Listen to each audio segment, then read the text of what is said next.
ದಾವಣಗೆರೆ ದಕ್ಷಿಣ ಕ್ಷೇತ್ರದಲ್ಲಿ Congress BJP fight.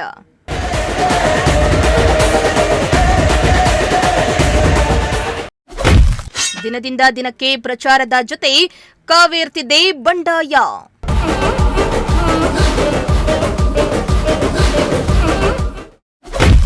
Vinay Kumar ಬಿಜೆಪಿಗೆ ಬೆಂಬಲ ಕೊಡ್ತಾ ಇರೋದ್ಯಾಕೆ?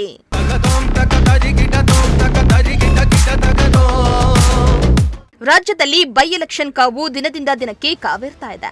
ಬಾಗಲಕೋಟೆಗಿಂತಲೂ ದಾವಣಗೆರೆ ದಕ್ಷಿಣ ಕ್ಷೇತ್ರದಲ್ಲಿ ಚುನಾವಣಾ ಅಖಾಡ ದಿನದಿಂದ ದಿನಕ್ಕೆ ರಂಗೇರ್ತಾನೆ ಇದೆ. ಇತ್ತ ಬಂಡಾಯದ ಕೂಗು ಕೂಡ ಹೆಚ್ಚಾಗಿದ್ದು ಅಭ್ಯರ್ಥಿಗಳ ಪರ ಪ್ರಚಾರ ಜೋರಾಗಿದೆ.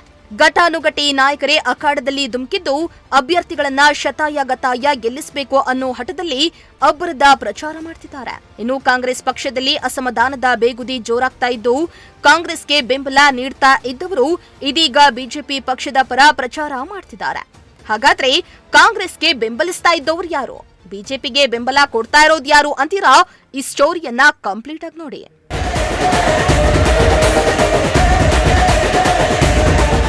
ಹೌದು, ದಾವಣಗೆರೆಯ ಪಕ್ಷೇತರ ಅಭ್ಯರ್ಥಿಯಾಗಿ ಲೋಕಸಭೆಗೆ ಸ್ಪರ್ಧಿಸಿದ್ದ ಜಿಬಿ ವಿನಯ್ ಕುಮಾರ್ ಅವರು ಯುವ ನಾಯಕನಾಗಿದ್ದು ಲೋಕಸಭಾ ಚುನಾವಣಾ ವೇಳೆ ತಮಗೆ ಕಾಂಗ್ರೆಸ್ನಿಂದ ಟಿಕೆಟ್ ಸಿಗುತ್ತೆ ಅನ್ನೋ ನಿರೀಕ್ಷೆಯಲ್ಲಿದ್ರು.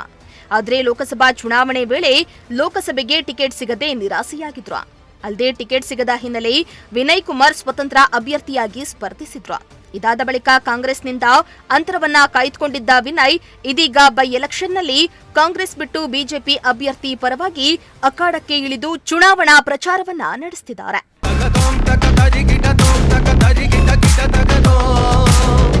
ಇನ್ನು ವಿನಯ್ ಕುಮಾರ್ ಅವರು ಕಾಂಗ್ರೆಸ್ ಪಕ್ಷದ ಬಗ್ಗೆ ಸಾಕಷ್ಟು ಅಭಿಮಾನವನ್ನ ಹೊಂದಿದ್ದು ಕಳೆದ ಲೋಕಸಭಾ ಚುನಾವಣೆಯಲ್ಲಿ ಸಾಕಷ್ಟು ಸಂಕಷ್ಟಗಳನ್ನ ಎದುರಿಸಿರುವ ವಿನಯ್ ಅವರು ಬಡವರು ಗೆಲ್ಲಬೇಕೆಂಬ ಉದ್ದೇಶದಿಂದಾಗಿ ವಿನಯ್ ಕುಮಾರ್ ಅವರು ಅಖಾಡಕ್ಕೆ ಇಳಿದಿದ್ದು ಬಿಜೆಪಿ ಅಭ್ಯರ್ಥಿ ಪರ ಪ್ರಚಾರ ಮಾಡ್ತಿದ್ದಾರೆ. ಇತ್ತ ಅಭ್ಯರ್ಥಿಗಳ ಪರವಾಗಿ ಘಟಾನುಘಟಿ ನಾಯಕರೇ ಚುನಾವಣಾ ಅಖಾಡಕ್ಕೆ ಇಳಿದಿದ್ದು ಅಬ್ಬರದ ಪ್ರಚಾರ ನಡೆಸ್ತಾ ಇದ್ದು ಕ್ಷೇತ್ರದಲ್ಲಿ ಯಾರು ಗೆಲ್ತಾರೆ ಅನ್ನೋದನ್ನ ಮತದಾರರು ನಿರ್ಧಾರ ಮಾಡ್ತಾರೆ.